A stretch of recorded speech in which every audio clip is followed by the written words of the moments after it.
বাহিরে বৃষ্টি হচ্ছে, আর বৃষ্টির সময় এই জায়গাটা আরো বেশি সুন্দর লাগে। আর উনি মাছ ধরতেছে ছিপ দিয়ে। এই যে এখন একটু পরে মাছ উঠবে। মাছ ধরতেছেন? এখন মাছ ধরা হয়নি, পরে যাই একবারই। আজকে সব শেষ, আজকে সব ঘোরা শেষ করে ফেলাবা, পরে যাই। এনে কালকে সকালে যাই।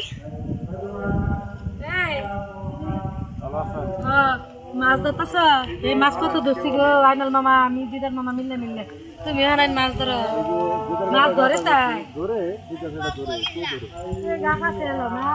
এই গা সারাটা জীবন এইভাবেই থাকলো। এইটাই তো, এই পুকুর এক হয়ে গেছে গা। মাটি তুলছে যেটা পুরো না, এই পুকুরটা কই দিল? ও এখান থেকে তো দুইটা আছিল না, ওইটা ওখানে একটা করে লাইছে। কো ওটা তো আমি আগেও একটাই দেখছি। না ওটা দুইটা আছিল। ছোট নানা পুকুর আছিল এদিকে। আমার নানার পুকুর আছিল এদিক দিয়ে। এখানে ওনে রাস্তা করে লাইছে। এই আমি বলি তোমার এন থেকে এইটুকু নিছিল পুরো এই পর্যন্ত পুকুর আছিল। মাছ উড়ে নাই? উড়ে মাছ। কি করো মামা আসছে বাতায়? ওই যে তারা আচ্ছা, মাছ যখন ধরবো ওইটা আস্তে করে কুক করে নিচে যাবো না? আপনারা দেখতে পারতেছেন কিনা জানি না, কিন্তু এইখানে হইতেছে ওই যে ছোট্ট একটা ই থাকে, এইটা যখন ওরা মাছটা যখন ধরবে তখন ওই যে ছোট্ট করে দেখা যেতেছে ওটা আস্তে করে নিচে চলে যাবে, তার মানে মাছ উঠছে। তখন উনি এখান থেকে টান দিবে। আপনারা অনেকে হয়তো বা এই মাছ ধরা দেখেন নাই, বা বড়শি ধরা মাছ ধরা দেখতেও পারেন, কিন্তু এখনকার সময়ে কেউ গ্রামে এইভাবে মাছ ধরে না। এখন সরাসরি জাল ফেলায় মাছ তুলে ফেলায়। কিন্তু এইভাবে অপেক্ষা করে মাছ ধরার মজাই আলাদা। পালাক আসতেছি মা।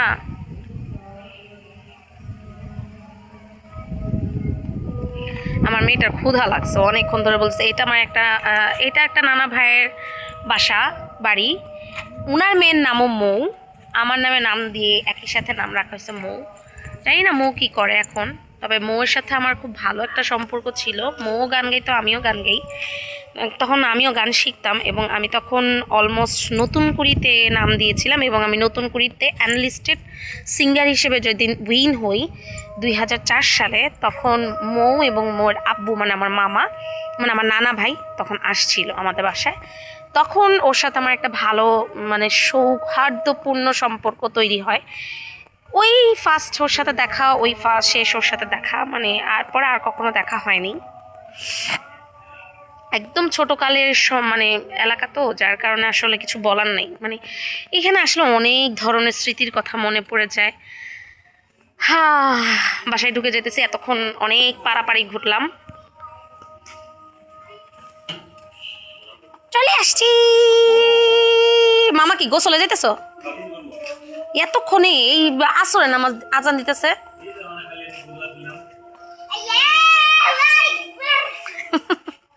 আব্দুল্লাহ তুমি গোসল করলে না? আমি এই আজানগুলো এত মিস করি মামা, জানো? এই আজানগুলো আমি প্রচুর মিস করি। গ্রামের এই আজানগুলো আমি খুব মিস করি। মামা তোমার গোয়ালে গরু কো?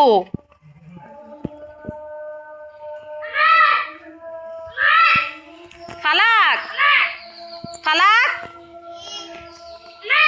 তোমার ক্ষুধা লাগছে, কাঁঠাল ভেঙে দিই, কাঁঠাল খাও।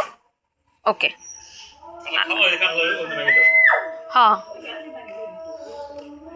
গোসল করছো তুমি? চলো ওখানে বই ই করি, সরো একটু ঝাড়ু দিই আমি। হ্যাঁ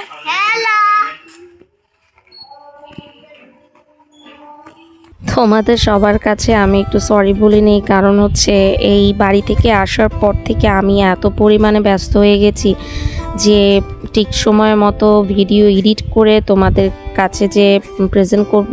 আমি বাড়িতে ঘুরতে গিয়েছিলাম, কত কত সুন্দর সুন্দর মোমেন্ট কাটিয়েছি, সেগুলো যে তোমাদের সাথে শেয়ার করবো এমন একটা অবস্থা আমার আসলে হয়ে উঠছে না। আমি এত পরিমাণে ব্যস্ত হয়ে গিয়েছি যে তোমাদের সাথে কথা বলার মতো বা তোমাদের সাথে ভিডিও শেয়ার করার মতো অবস্থাটা সময়টা আমার হচ্ছে না। যাই হোক, আসলে আমার একটা সুচিবাইয়ের মতো একটি ছোট্ট মানে ব্যারাম আছে, গ্রামের বাড়িতে নাকি এটাকে ব্যারামই বলে। তো আমার এটা একটা রোগ আছে যে আমি যেখানে সেখানে মানে অপরিষ্কারটা একদমই পছন্দ করি না। তো যেখানেই পাই সেখানে জায়গাটা পরিষ্কার করে রাখতে খুব পছন্দ করি। যার কারণে যখন মামা বলছিল কাঁঠাল খাওয়ার জন্য, আমি না সচরাচর সত্যি কথা যেটা, আমি একদমই কাঁঠাল খাই না। কোনো ধরনের ফল ফ্রুট আমার কেন জানি পছন্দ হয় না, আমার খেতে ভালো লাগে না। কিন্তু গ্রামে এসেছি, গ্রামে এসে যদি নিজের গাছের ফল না খাই তাহলে কেমন একটা অবস্থা হয়ে যায় না বলো? সেটা তো কাউকে বলা যাবে না যে গ্রামে গিয়েছো, নিজের গাছের কাঁঠাল। আচ্ছা, দূরে না একটা মসজিদে আওয়াজ হচ্ছে, কেউ শুনতে পাচ্ছেন কিনা আমি জানি না। আমার বাসা থেকে একটু মেবি কয়েকটা এলাকা পরে একটা মসজিদে মাহফিল হচ্ছে আজকে প্রায় 7 দিন ধরে। আমি এই বিকালবেলা এই সময়টাতে আসলে নামাজের পরে আওয়াজ শুনতে পাই।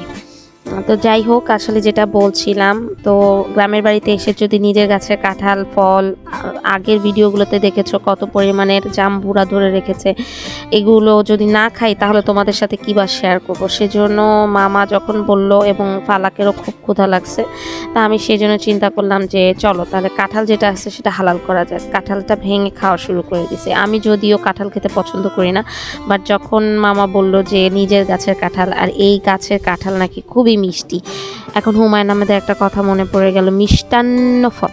তোরে কইছে তুই বেশি জানোস।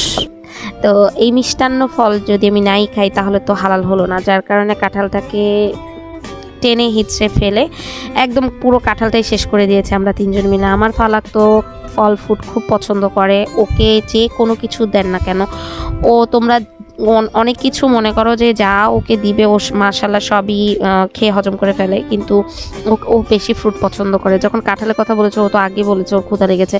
অনেকক্ষণ ধরে আমরা এসেছি, এর সাথে দেখা ওর সাথে দেখা করতে করতে দেখা যাচ্ছে যে ক্ষুধা যে পেটে আছে সেটা একদম ভুলে গেছি। তো সেক্ষেত্রে ফালাক খাওয়া শুরু করে দিয়েছে, এদিক দিয়ে মামি আসা যাওয়া করতেছে। বাই দ্য ওয়ে, আমি না এমন একটা জায়গায় ক্যামেরাটা সেট করেছি, দেখো তোমাদের একদম মুখ বরাবর স্যান্ডেলটা রয়ে গেছে, তোমরা আমাকে একটু ক্ষমা সুন্দর দৃষ্টিতে দেখো। এখন একটু পরে মামা উঠে গিয়ে আমার ক্যামেরার সামনে তার বিশাল বড় ঠ্যাংটা এমনভাবে রাখবে বলার বাইরে, মানে ধূপ করে মনে হয় কোনো দৈত্যর ঠ্যাং পড়লো। ক্যামেরাতে আমরা অনেক সময় হরর মুভিতে দেখি না, ধূপ করে একটা ঠ্যাং এসে পড়ে, অ্যাজ লাইক আমার ক্যামেরার সামনে এরকম আমার ঠ্যাংটা এসে পড়বে। তোমরা কিছু প্লিজ মনে করো না, কারণ হচ্ছে মোবাইলটা এমন জায়গায় আমি সেট করেছি, এটা পরবর্তীতে যখন আমি এডিট করতে গিয়েছি তখন আমার চোখে পড়েছে। যাই হোক, তোমরা সবাই একটু ক্ষমা সুন্দর দৃষ্টিতে দেখো। যাই হোক, মামা এখন একটু পরে উঠে গিয়ে আবার সে তার ওই পাটা এসে ফালাবে। এই যে এখন মামা উঠছে, উঠার পরে সে পাটা ফেলবে এবং ফালাককে পরবর্তীতে যখন আমি জিনিসটা দেখি যাই, হ্যাঁ ক্যামেরাটা আমি তো অন করে রেখেছি, তো ফালাককে পরে বলি যে ফালাক মোবাইলটা নিয়ে আসো। পরে মামা সরে গেলে ও মোবাইলটা নিয়ে আসে, কারণ ঝুমঝুমিয়ে বৃষ্টি শুরু হয়ে গেছে অলরেডি, বৃষ্টি ধারণ করতে হবে আমার।